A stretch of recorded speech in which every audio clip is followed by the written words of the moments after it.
Bueno, desde luego que 100,000 fallecimientos es una demostración de que se puso terrible, el manejo ha sido lleno de errores y la parte que a mí me asusta, y lo digo con toda honestidad, es que se puede poner peor. La humanidad no va a llegar a ningún tipo de normalidad si no se cuenta, por un lado, con vacunas, pero por otro lado también con medicamentos efectivos y seguros.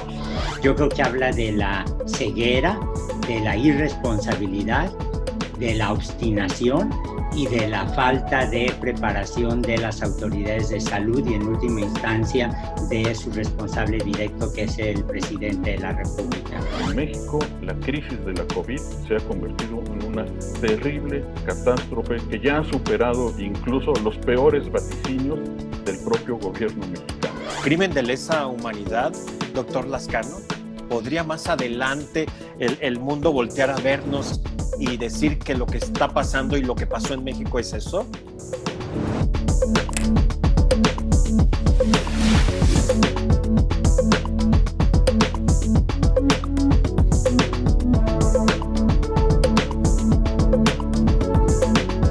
Gracias, muchas gracias por estar con nosotros. El dedo en la llaga, la revolución del debate. Yo soy Tony Aguirre y me da muchísimo gusto saludarle, como siempre, en cada edición, en cada capítulo de este programa. Hoy vamos a seguir hablando de esta problemática, de esta pandemia que le ha cambiado pues la visión al mundo entero y particularmente a México por todo lo que está sucediendo, por esos más de 100,000 muertos que multiplicados por 3 estaríamos hablando de verdad de una situación que se ha salido a todas luces de control, si es que se tuvo control en algún momento dado, que a decir de los que saben, nunca se supo lo que se estuvo haciendo en ese sentido. Vamos a hablar de las vacunas y tratamientos, fin de la pandemia, y es que de acuerdo a lo que un servidor estuvo leyendo al respecto, el mundo ha cifrado sus esperanzas en las vacunas, particularmente en los tratamientos. Sin embargo, y por estas lecturas que he tenido al respecto, todo parece indicar que el problema no acabaría ahí. Así que hay que seguir con las medidas que ya todos conocemos. Quiero saludar y darle la bienvenida a dos amigos que yo admiro profundamente, que saben muchísimo del tema y que se han dado tiempo de estar con nosotros. El doctor Antonio Lascano. Gracias, doctor, por acompañarnos. Es doctor en ciencias por la Universidad Nacional Autónoma de México, profesor e investigador de la Facultad de Ciencias. Es biólogo, miembro del Colegio Nacional, escritor, científico y una de las personas que más sabe en este país de este tema. Y hoy es un honor contar con su presencia. Gracias, doctor. Qué honor, qué placer. Gracias. Muchas gracias, señor Aguirre. Déjeme decir que le agradezco la presentación tan generosa, pero habría que matizar con eso de que soy una de las personas que más sabe sobre el asunto de la pandemia, porque una pandemia es siempre un fenómeno muy complicado y yo nada más me siento seguro cuando hablo de la genética de los virus, genética de virus de RNA en particular, pero muchas gracias. Yo lo escucho siempre con Denise y por supuesto que usted sabe 250 millones de veces más que lo que alguien como un servidor sabe al respecto. Doctor, gracias. De verdad enfatizo, es un honor contar con su presencia, uno de los científicos más destacados de este país. También está Arturo Barba, un querido amigo. Él es comunicador y periodista, experto en ciencia, tecnología, salud y medio ambiente. Es colaborador en MBS Noticias con Luis Cárdenas. Gracias, mi querido Arturo Barba, por estar con nosotros. Siempre es un placer, es un honor también, Arturo. Gracias. Al contrario, Tony, muchas gracias por la invitación. ¿Qué tal, doctor Lascano? Buen día. Y bueno, estoy aquí con todo gusto. Se disculpa, debo decirlo, se disculpa con nosotros la doctora Lori Ann Jiménez. Ella debía participar en este encuentro, sin embargo, por causas de fuerza mayor, por alguna circunstancia personal que espero yo de verdad de corazón que se le resuelva y que no pase a mayores, pues no ha podido acompañarnos. Pero bueno, entremos en materia. Doctor Lascano, ¿se ha salido de control este tema? Lo decía yo en un principio, si es que en algún momento hubo algún control al respecto. Quiero empezar enfatizando, antes de entrar a las vacunas y a los tratamientos, más de 100,000 muertos. Fuera del aire platicaba yo con Arturo Barba que estaríamos hablando de más de 300,000. ¿Esto es un crimen, doctor? ¿Esto que está pasando es terrible? Yo ya no encuentro qué adjetivos para calificar o descalificar esta situación. Su comentario, doctor Lascano. Bueno, desde luego que es una tragedia sin límite. Yo creo que es el peor fracaso de las políticas de salud pública que estamos atestiguando, que estamos sufriendo en el país en muchos, muchos años. Ciertamente, desde la gran pandemia de 1918 no habíamos tenido una situación así. Yo creo que habla de la ceguera, de la irresponsabilidad, de la obstinación y de la falta de preparación de las autoridades de salud y en última instancia de su responsable directo, que es el presidente de la República. Yo encuentro absolutamente inadmisible que tengamos que enfrentar una tragedia que se refleja no solamente en ese número de fallecimientos, es el número oficial, el número real, como usted bien dice, puede ser muchísimo mayor, sino en una situación que hoy, 25 de noviembre, puedo decir directamente con conocimiento de causa.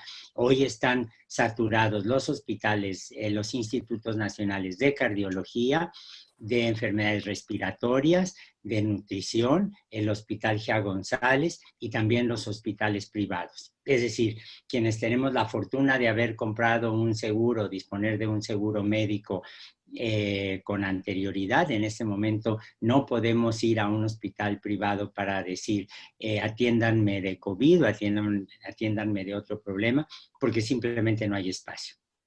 Es una tragedia anunciada, prevista, que se pudo haber prevenido y nos enfrentamos en una situación de pavor. Oiga, doctor, le preguntaba yo precisamente a Arturo fuera del aire lo que ahora le planteo. ¿Ha empeorado la cosa? Si ya estábamos mal, ¿se puso peor esto? Bueno, desde luego que 100,000 fallecimientos es una demostración de que se puso terrible. El manejo ha sido lleno de errores. Y la parte que a mí me asusta, y lo digo con toda honestidad, es que se puede poner peor. Se puede poner peor. Tremendo. Arturo Barba, al respecto dijo el presidente que lo hemos hecho muy bien. Yo realmente ya no sé qué pensar al respecto. ¿Qué opinión te merece la respuesta del presidente ante los más de 100,000 muertos, según cifras oficiales? Pues que Tony es fiel reflejo de la manera en cómo el gobierno ha enfrentado desde el inicio esta crisis. En un inicio la minimizó y como lo hemos visto lo ha seguido haciendo. Y por supuesto el gobierno mexicano le ha apostado a un manejo retórico, demagógico de la pandemia y dejó de lado a la ciencia, a los conocimientos científicos, a las recomendaciones de la comunidad científica internacional y a las recomendaciones de la Organización Mundial de la Salud. ¿Y qué es lo que ha hecho el gobierno? Pues la estrategia retórica de dar conferencias y no decir nada, y dar conferencias y cantinflear, dar conferencias y solo tener a los medios pendientes y mostrarnos, por el otro lado, una danza de cifras que se dice en el argot científico cuchareadas. Cifras que lo único que pretenden mostrar es un manejo ficticio de la pandemia. De facto, desde un inicio, lo dijo López-Gatell a lo largo de varios meses, de facto, el gobierno nos ha recetado la mentada inmunidad de rebaño.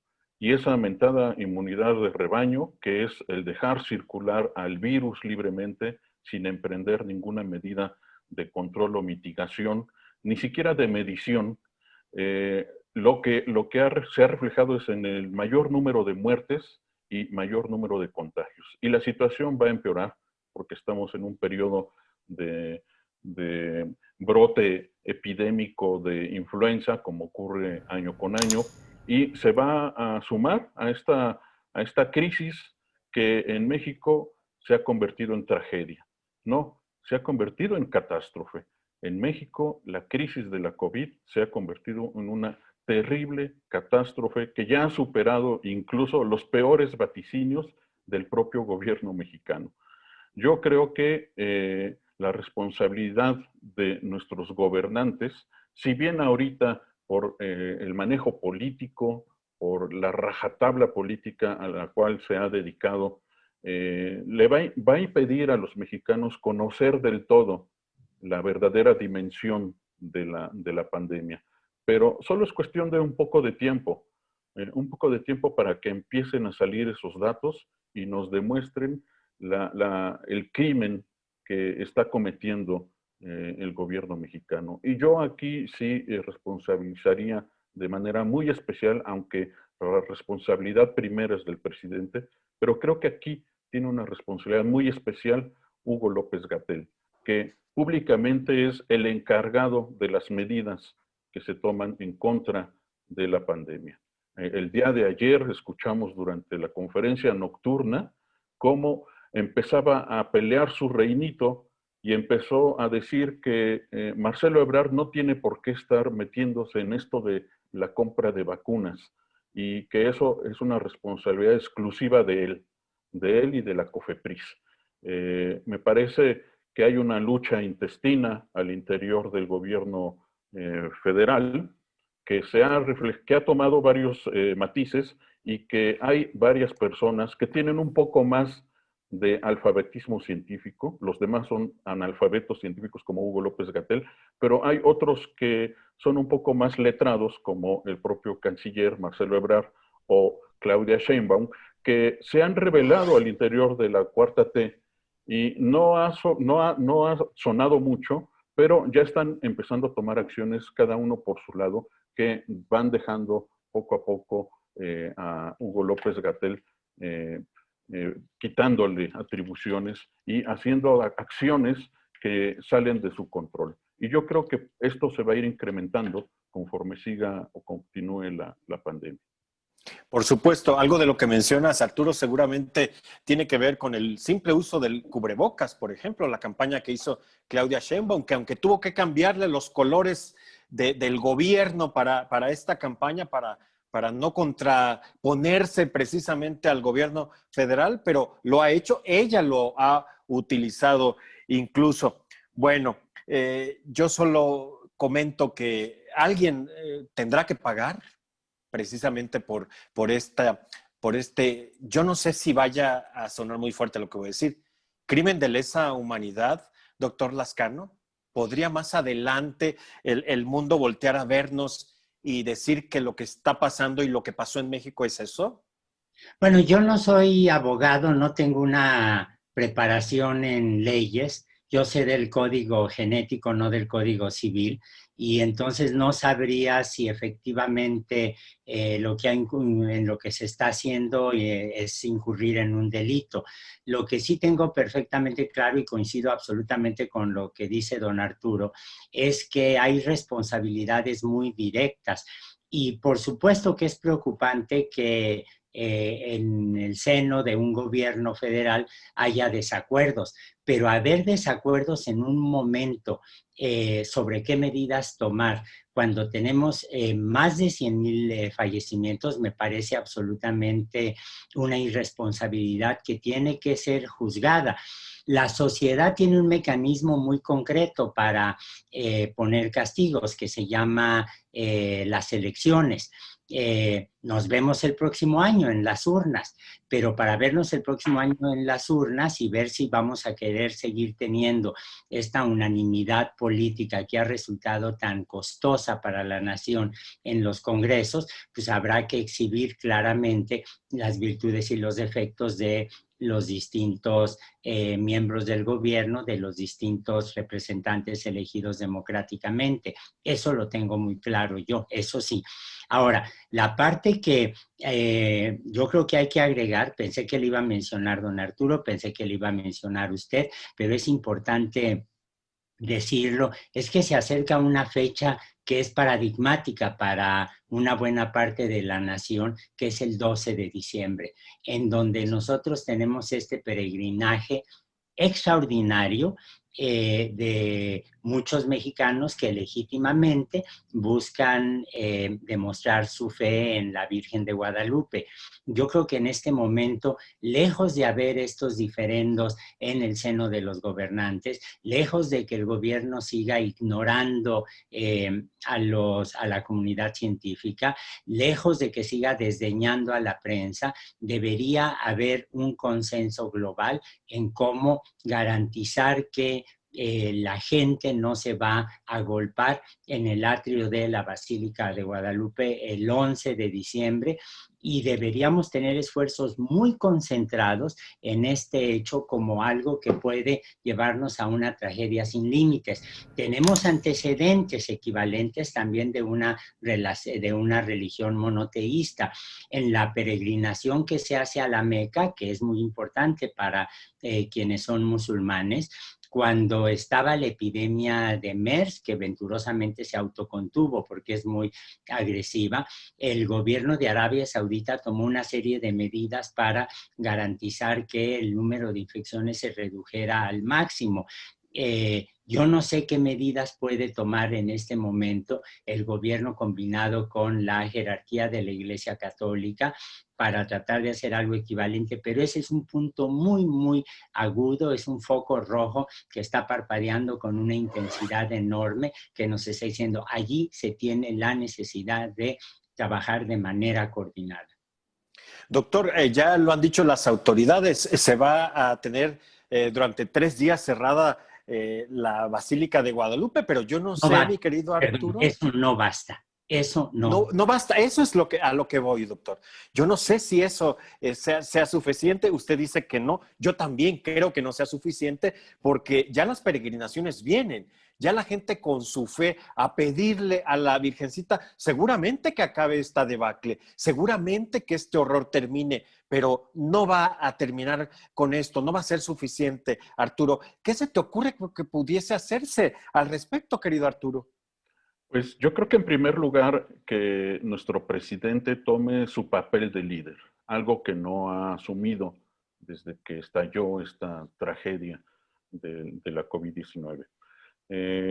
Jamás hemos escuchado a los mexicanos un discurso de líder que ponga el ejemplo y un discurso además de información que nos diga que el gobierno está cuidándonos y que está tomando acciones, sino también un discurso consecuente y que se refleje en los actos. Si hay alguien que se opuso en primer lugar a quedarse aislado, si hay alguien que se ha opuesto hasta ahorita en el uso de cubrebocas, ha sido justamente él.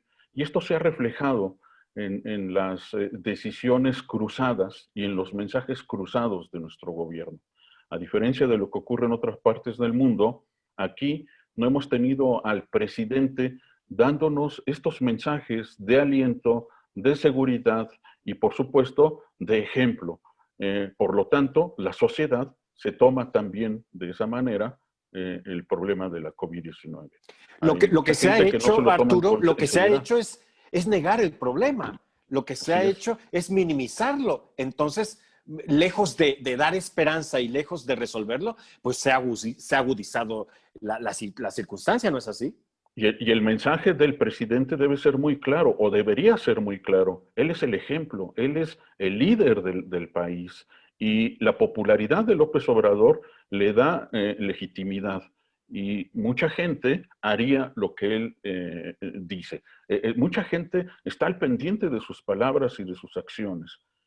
Así es que yo creo que en primer lugar, si se quiere resolver este problema, es que López Obrador sea consecuente y le haga caso a la ciencia y no a las estampitas y a su detente, que lo único que demuestran es el terrible analfabetismo científico de nuestro presidente. Pero todos los presidentes en mayor o menor medida son analfabetos científicos. Debería de llegarse a gente capaz, a gente que le indique y que le diga la verdadera dimensión del problema, no a personas que le digan, sí señor, lo que usted diga, ¿no? Este dicho de que le pregunta el presidente a su séquito a qué hora es y que le contesten pues, las horas que usted diga. Así, la gente que rodea a nuestro presidente, así Hugo López-Gatell y muchos otros. No hay esas voces que lo pongan en contexto, que le indiquen la gravedad del problema. La verdad es que aquí, en esta situación, en esta tragedia de nuestro país, los más afectados son los más pobres. Las estadísticas indican que aquellos que han fallecido, cerca del 80% son mexicanos, fueron mexicanos pobres. El discurso de López Obrador, de primero los pobres, realmente está quedándose desnudo, ¿no? Está mostrándose en su verdadera dimensión. Primero Pues ya los lo vimos, inundamos, primero mueren ya los lo vimos pobres. con las inundaciones, Así efectivamente. Bueno, yo quería tocar este punto porque no podemos dejar pasarlo, porque estamos hablando de demasiadas familias envueltas, inmersas en el dolor. Estamos hablando de la vida de los mexicanos. Y yo de verdad, cuando oigo a Hugo López-Gatell o cuando escuché al presidente decir que lo hemos hecho muy bien, de verdad ya no supe qué pensar, no supe qué creer, porque es un duelo tremendo. Esto impacta al mundo entero, por supuesto, pero particularmente a México, donde las cosas, como ya hemos platicado, han ido de mal en peor. Doctor Lascano, entremos al terreno que nos trajo a este programa, que son las vacunas y los tratamientos. ¿Van a ser buenas vacunas? Es decir, ahora que han dicho Pfizer y BioNTech que tienen el 95% de efectividad, ¿quiere decir que ya tenemos vacunas? ¿Que sí ya hay esperanza, doctor Lascano? Mire usted, yo creo que son buenas vacunas. No hemos visto los reportes científicos detallados, juzgados por la comunidad científica de la vacuna de Pfizer, la de Moderna, la de AstraZeneca, la de Oxford, pero los boletines de prensa, que no son nunca muy detallados, vienen de compañías que tienen asesores científicos muy sólidos y que evidentemente están validando lo que se ha reportado.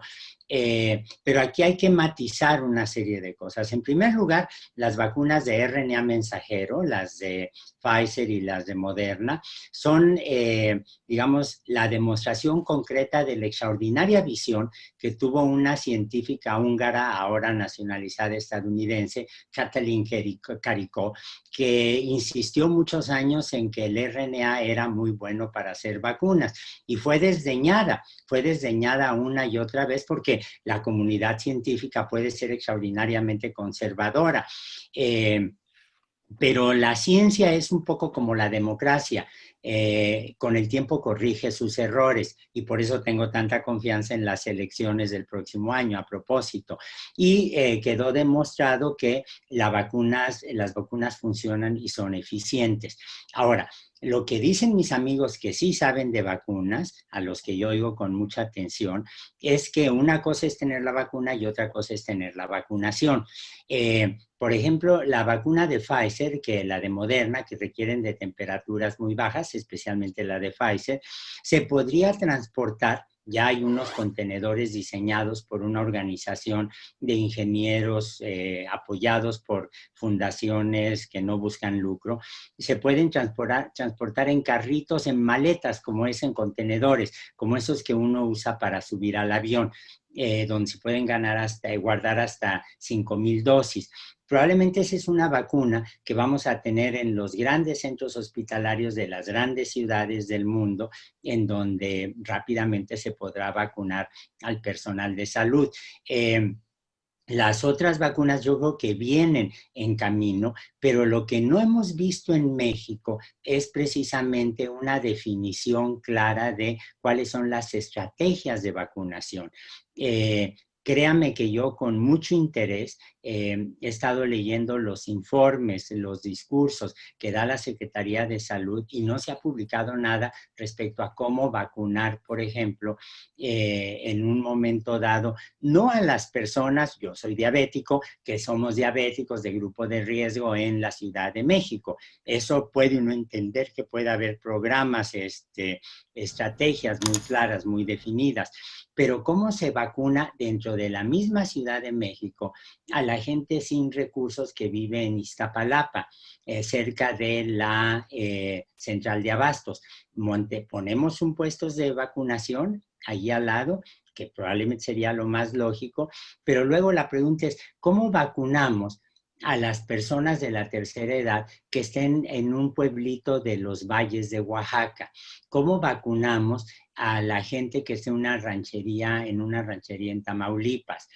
Por un lado. Por otro lado, algo que hemos atestiguado en las noticias en el último mes, en el último par de meses, es el robo de camiones de carga que llevaban medicamentos contra el cáncer, llevaban pruebas para el COVID-19, lo cual significa que ciertamente tendremos que movilizar en algún momento dado al Ejército, a la Marina, a la Guardia Nacional para que proteja el transporte de esas vacunas, porque finalmente, como dice un colega de la Comisión de COVID-19 de la UNAM, se trata de un problema de seguridad nacional.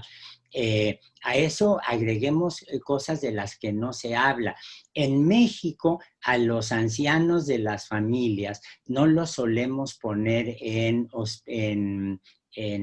residencias. Las hay, pero no son tan frecuentes como, por ejemplo, en Estados Unidos o en Alemania. Vacunar a las personas de la tercera edad, muy frágiles, etcétera, probablemente en una ciudad como México, de nueva cuenta, Guadalajara o Monterrey o Mérida, no va a ser tan difícil. Pero, por ejemplo, ¿cuáles son los planes de vacunación para los prisioneros? Las personas que están en las cárceles no tienen derechos políticos, no pueden votar, pero son humanos. Tienen derecho a ser vacunados porque claramente son centros de infección. A los refugiados centroamericanos que hemos tratado de una manera abominable, rompiendo la tradición mexicana de dar refugio a quien lo solicita, los tenemos que incluir en las campañas de vacunación. Si están en México, tienen derecho a tener protección. Entonces, yo allí veo un vacío brutal que lo que finalmente está demostrando, y con esto terminaría esta parte de la intervención para volver a algo que decía don Arturo, lo que tenemos es un gobernante que se llama López Obrador. No tenemos un estadista que se llame López Obrador. Y en ese sentido, la sociedad, los medios, las distintas comunidades tienen que hacer una presión brutal en este momento para que la tragedia no siga aumentando. Tenemos un foquito, una luz al final del túnel, pero es un foco que es una luz que parpadea, es una luz que chisporrotea y no es claro exactamente cómo la vamos a aumentar la luminosidad para que nos sintamos todos seguros. No, pues doctor, si así ha sido el manejo de la pandemia y hemos llegado a estas cifras, a estos números tan tristes, tan dolorosos, pues yo no veo de dónde vamos a tener el teje y maneje para la vacunación. Pero bueno, ojalá y ahí sí se pongan las pilas por lo menos. Ahora, mi querido Arturo, si una vacuna tarda entre 10 y 15 años en fabricarse, ¿cómo es posible que en un año o menos ya tengamos vacunas? ¿Son de fiar? ¿Son buenas? ¿Son netas? Bueno, una de las características de estas vacunas, de la mayoría de ellas que se están desarrollando, es que son de las vacunas más sofisticadas que se hayan realizado hasta ahora. Estas vacunas genéticas, como bien señalaba el doctor Lascano, de ARN mensajero, nunca se había desarrollado una de ellas. Vamos a ver la primera, y esto se aceleró, por supuesto, por la necesidad, ¿no? Por la urgente necesidad para poder enfrentar a la pandemia. Porque la humanidad no va a llegar a ningún tipo de normalidad sino se cuenta, por un lado, con vacunas, pero por otro lado también con medicamentos efectivos y seguros. Y creo que esto todavía va a tardar más, es más complicado todavía producir los medicamentos adecuados, aquellos medicamentos que se estaban probando como el Remdesivir, que parecía tener un avance notable, demostró finalmente que no era tan efectivo, no era tan eficiente, y entonces todavía nos falta un largo camino, a pesar de que se tengan las vacunas, y lo vamos a empezar a ver a fines de este año. Van a empezar a darse los resultados de las vacunas. Hay 10, creo, vacunas que están en fase 3, fase clínica de experimentación con humanos. Estas van a empezar a arrojar resultados a fines de este año y principios del otro, lo cual van a ser buenas señales, como bien lo indicaba el doctor Lascano, pero todavía falta la parte del proceso de producción. Y si bien las vacunas de ARN mensajero son más rápidas de producir, de todos modos, conseguir 7.500 millones de vacunas que necesita, o más que necesita la humanidad, no es nada fácil. No hay empresa farmacéutica que sea capaz de producir tal cantidad de vacunas. Afortunadamente son muchas las que se están desarrollando. Son casi 50 vacunas que están ya en fase clínica con humanos, en experimentación, en distintas fases, pero eventualmente las tendremos, estarán ahí disponibles. Lo lamentable de toda esta situación, Tony, es que nuestro país ha quedado reducido solo al papel del comprador, al papel de aquel que compra, consume, usa tecnologías que desarrollan otros. Nuestro país debería tener la capacidad para poder producir su propia vacuna. Esta es la fórmula perfecta del subdesarrollo, de la dependencia tecnológica y de la dependencia científica. Esta fórmula perfecta del desarrollo que ha sido impulsada por los gobiernos de nuestro país desde hace décadas. Esto no es solamente de la Cuarta Transformación o de Morena. Hay que reconocer que tanto los gobiernos priistas como panistas hicieron muy bien en mantener el desarrollo científico y tecnológico de este país de una manera raquítica. No se impulsó durante un tiempo. México fue uno de los principales productores de vacunas en América Latina, pero gracias a Salinas de Gortari y de Zedillo, se desmanteló esta pequeña infraestructura que se tenía y no se ha preocupado los gobiernos en formar los recursos humanos necesarios para poder enfrentar este problema. Y cuando se vuelva a presentar otra pandemia con otro agente patógeno emergente, nos vamos a encontrar en la misma situación.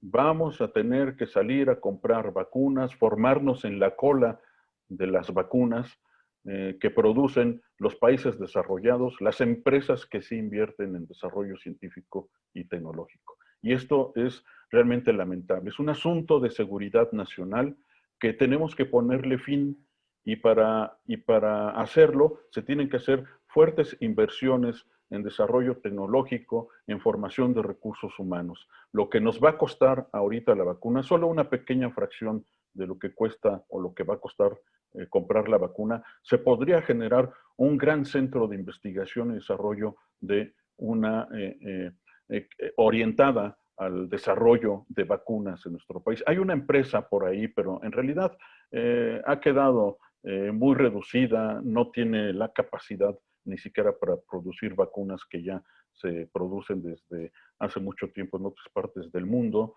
Solo hacen algunos que otros genéricos. Y la verdad es que esto no debe de mantenerse así. Si algo nos tiene que llamar la atención esta crisis, es que debe invertir en serio nuestro país en tratar de conseguir una menor dependencia tecnológica y científica. Y este es un claro ejemplo de esa visión miope de nuestros gobernantes desde hace varias décadas, en especial de los gobiernos panistas que fueron terriblemente dañinos y perjudiciales para la ciencia mexicana y lamentablemente este gobierno de la Cuarta T lo está haciendo también. Al igual que el gobierno panista de Felipe Calderón, se están igualando, los extremos se tocan en este país.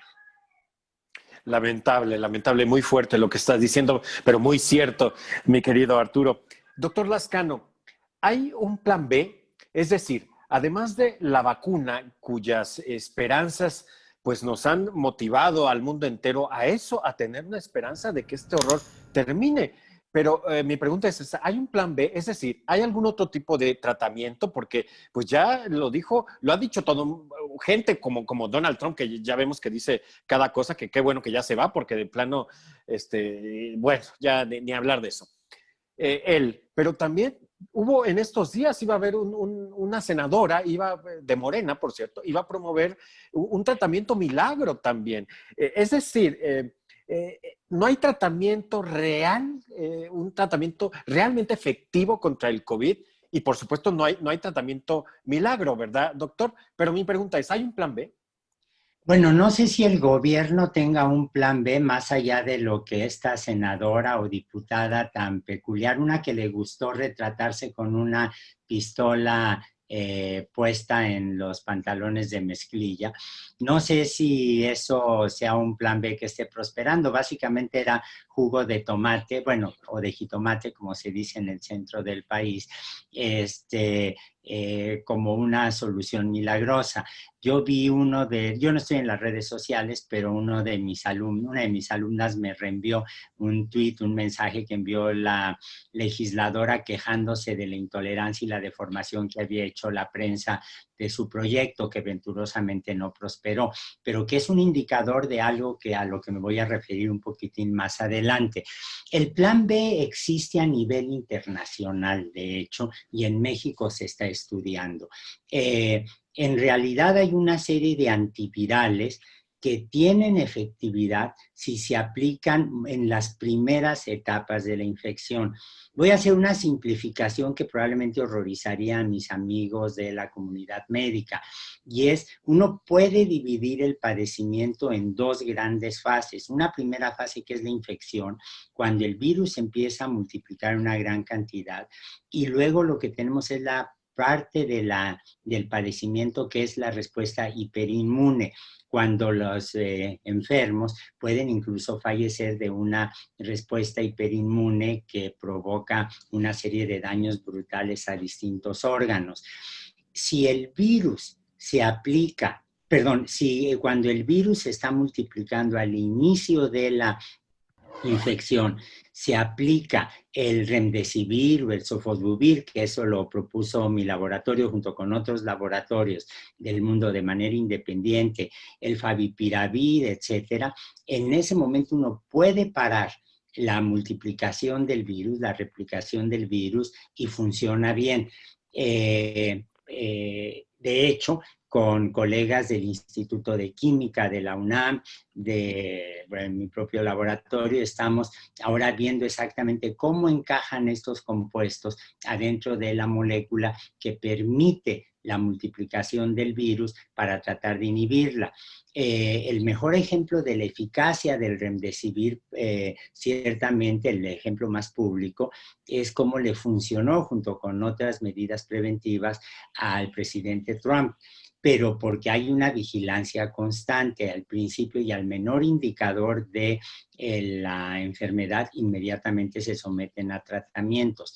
Los médicos a nivel mundial, y es cierto también para los médicos mexicanos que son absolutamente extraordinarios, se han dado cuenta que se pueden aplicar una serie de sustancias como esteroides que ayudan a controlar la infección. Se pueden tomar medidas como el poner de boca abajo a los pacientes que están intubados, y en general ese tipo de medidas han tenido éxito con una enorme cantidad de pacientes. Ahora, ¿cuál es un problema que muchos biólogos evolutivos señalamos desde el comienzo de la pandemia? El mundo está afrontando un problema brutal brutal, que es el problema de la resistencia a los antibióticos.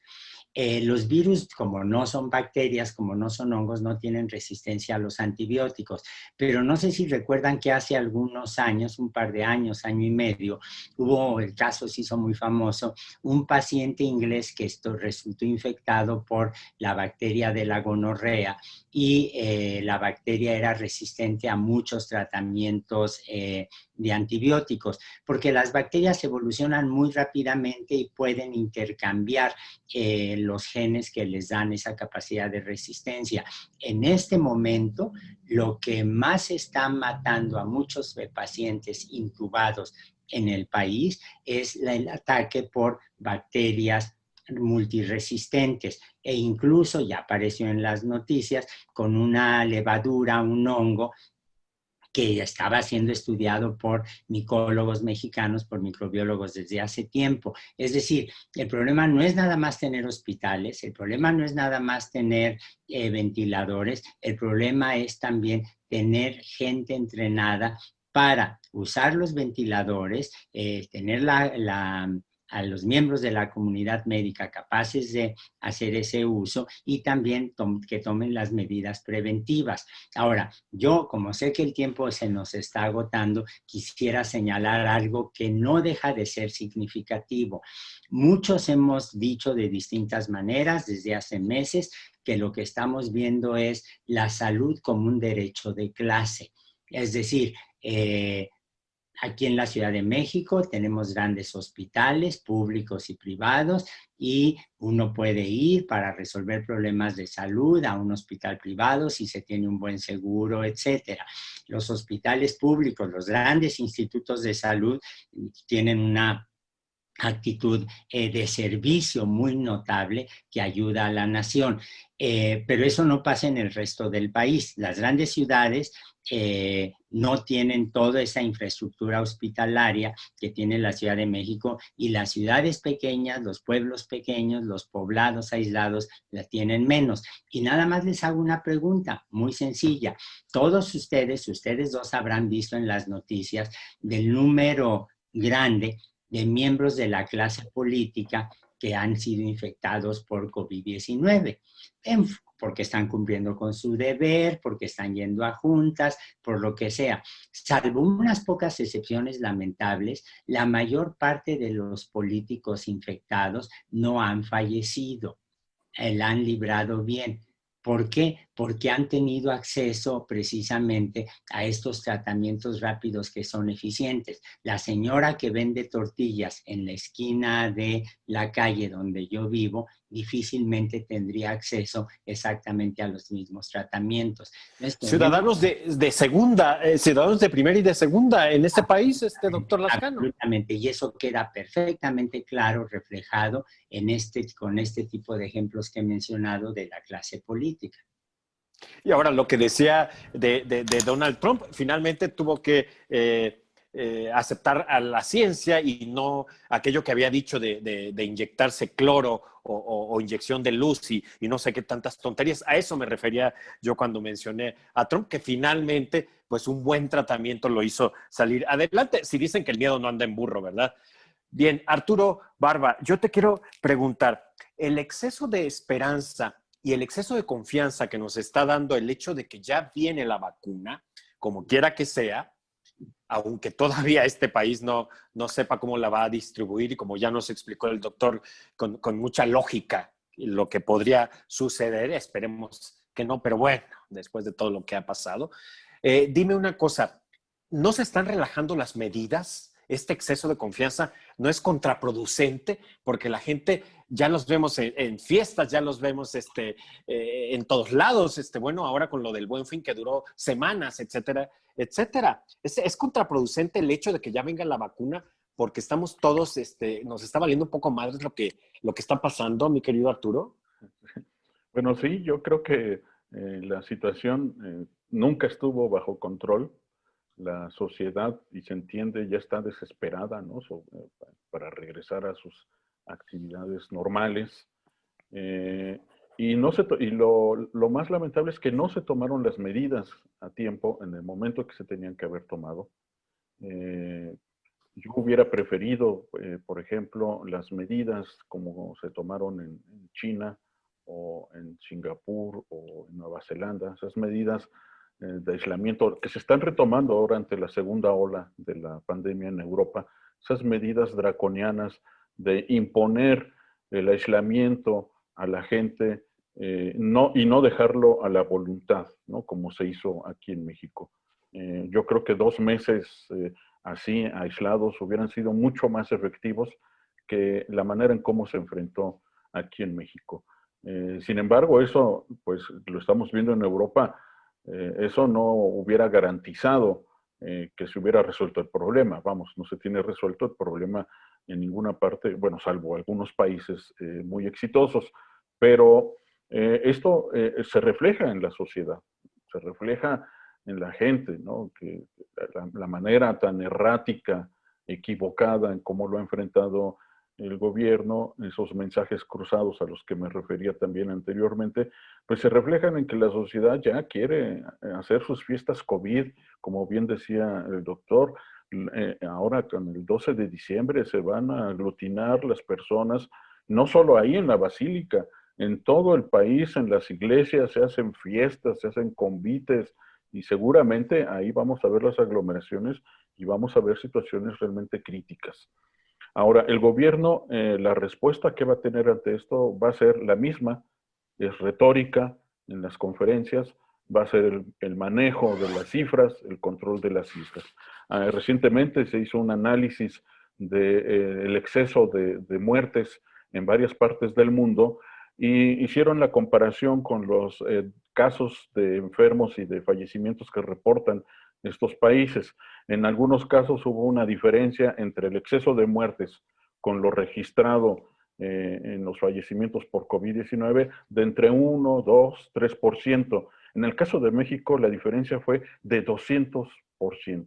Es decir, la diferencia entre el exceso de mortalidad y los datos reportados día a día de casos de fallecimientos por la COVID-19, hay una diferencia de 200%. Es el país no solo que tiene la más alta letalidad, sino que tiene el mayor subregistro del planeta. Y a esto le va a seguir apostando el gobierno. Hasta ahorita le está funcionando. Como bien dice el doctor Lascano, ya veremos el próximo año, en el momento de las elecciones, la cuarta T tiene que voltear a ver al espejo de Donald Trump. Uno de los factores fundamentales para que Trump perdiera las elecciones fue el pésimo manejo de la pandemia. Y espero, ojalá, que ocurra lo mismo en este país, que le cobremos al gobierno este manejo tan ineficiente de la crisis que han convertido en una verdadera tragedia. Mira, dicen, gracias Arturo, dice López-Gatell, no le gusta que los periodistas, que la prensa dé a conocer las cifras. Pues ¿cómo le va a gustar? No, pues no, o sea, es que no cuadra nada por ningún lado. Ahora que México es el peor país para estar en pandemia, según dio a conocer Bloomberg y otros medios, bueno, las razones yo creo que salen sobrando, y casi 10,800 contagios de un día para otro. Seguimos rompiendo tristemente estos récords y estas cifras. Yo quiero agradecerle infinitamente a los doctor Lascano. Ha sido de verdad un lujo, un placer conocerlo. Ya lo conocía y lo sigo, por supuesto, y es un honor de verdad contar con su presencia. Querido Arturo, sabes que te aprecio y te admiro mucho. Quiero irme con esta pregunta. Doctor Lascano, ¿con la vacuna se acaba la pandemia? No. Le pongo un ejemplo concreto. Tenemos una vacuna razonablemente útil para la influenza. Es un virus que evoluciona mucho más rápidamente que el SARS-CoV-2. La vacuna funciona en un 50-60% y, sin embargo, no tenemos una vacuna polivalente que nos proteja contra las oleadas sucesivas de influenza que llegan año con año. En el caso de la influenza, afortunadamente, tenemos medicamentos como el famoso Tamiflu, pero aún así hay que recordar que hay miles y miles de fallecimientos a nivel mundial. Conozco la estadística para Estados Unidos cada año como resultado de la influenza. En el caso del SARS-CoV-2, en el caso del coronavirus, la pandemia está ya tan extendida, tan arraigada, si se quiere ver así, en la población, que yo creo que necesitamos tener claro que la vacuna no la va a suprimir, por un lado. Por otro lado, la vacuna no sabemos si evita la infección o evita la enfermedad. No ha habido el tiempo suficiente para hacer esos ensayos. Porque como bien se ha dicho, es un éxito que se haya desarrollado tan rápidamente, pero aún no sabemos si una persona vacunada sigue siendo infecciosa o no. La esperanza que tenemos es que no sea el caso. Y en tercer lugar, hay que recordar que en el caso de los coronavirus que evolucionan muy lentamente, muy lentamente, difícilmente vamos a tener unos cambios rápidos que vuelvan ineficientes las vacunas que se han preparado. Todos los virus que hay de SARS-CoV-2 distribuidos en este momento a nivel mundial se parecen en un 99%. Cuando uno compara sus secuencias, cuando uno compara su genoma, nos damos cuenta que son extraordinariamente uniformes. Pero uno nunca puede predecir cuándo va a ocurrir una mutación porque se fijan de manera multifactorial. Entonces tendremos que mantener una vigilancia epidemiológica constante. Sabemos hacer eso. Se hace con el virus de la polio, se hace con el virus de la influenza y de hecho son modelos que usamos en la teoría de la evolución todo el tiempo como ejemplos de la aplicación del darwinismo a un problema concreto. En el caso del coronavirus tendremos que tener una vigilancia constante para evitar que nos vuelvan a surgir allí sí brotes que en un momento dado se conviertan en una forma de viral que se escape a la inmunización artificial. Nunca debemos nosotros descuidar la vigilancia epidemiológica a nivel regional, a nivel nacional, a nivel mundial, porque finalmente los virus, las bacterias, siempre están evolucionando. La evolución biológica no se detiene. Muy bien, muchas gracias. Gracias al doctor Antonio Lascano, doctor en ciencias por la UNAM, profesor e investigador de la Facultad de Ciencias Biológicas y es biólogo, es miembro del colegio, ¿no qué dije? Investigador de la Facultad de Ciencias, es biólogo, miembro del Colegio Nacional, escritor científico y reitero, uno de los mejores que hay en este país. Fue un honor tenerlo, doctor. Me pone nervioso tenerlo aquí. No diga doctor. eso. Es usted muy generoso. No diga eso, por favor. Ha sido un honor. Muchas gracias. Gracias, doctor. Lo seguiré escuchando, aunque me lo corten por ahí en radio, lo seguiré escuchando siempre. Gracias y leyéndolo, por supuesto, que es mucho más interesante también. Arturo Barba, comunicador y periodista, experto en ciencias y tecnología, en salud y medio ambiente, colaborador en MBC Noticias con Luis Cárdenas. Y también te planteo rápidamente la pregunta, ¿no se acaba la pandemia con la vacuna? ¿Qué tendrías que decir tú, Arturo? Claro que no. Yo a todo lo que ha dicho ya el doctor Lascano solo le agregaría un aspecto que todavía no entendemos del todo, que es cuánto tiempo de protección genera en las personas la vacuna.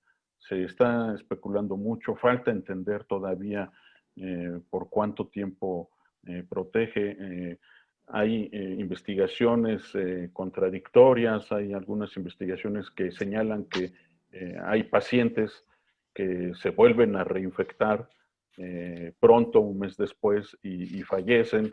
Hay pacientes que han demostrado tener una respuesta cuando padecen la enfermedad. Su organismo genera anticuerpos, su sistema inmune genera anticuerpos suficientes para dar cierto número de protección. Todavía no se entiende del todo cuánto tiempo puedan funcionar estas vacunas. Se habla de 6 meses, 1 año, 2 años. Esto ocurre también, cambia un poco también según el organismo humano que lo recibe. Entonces todavía es una parte que no tenemos una respuesta clara y que se tiene que seguir investigando. Y como bien señala el doctor Lascano, no debemos dejar de analizar y de estar revisando de manera permanente a este canijo con coronavirus. Efectivamente, pues muchísimas gracias Arturo Barba y al doctor Antonio Lascano.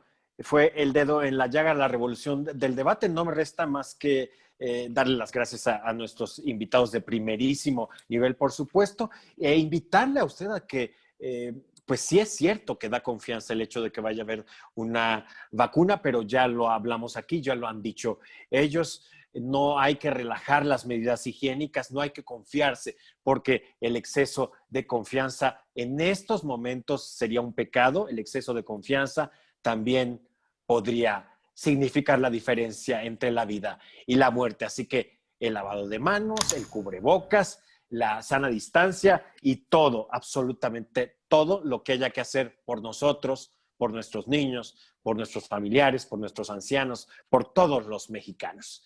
Yo soy Tony Aguirre. Esto fue El Dedo en la Llaga, vacunas y tratamientos, fin de la pandemia. Ojalá algún día esto acabe. Gracias. Hasta la próxima.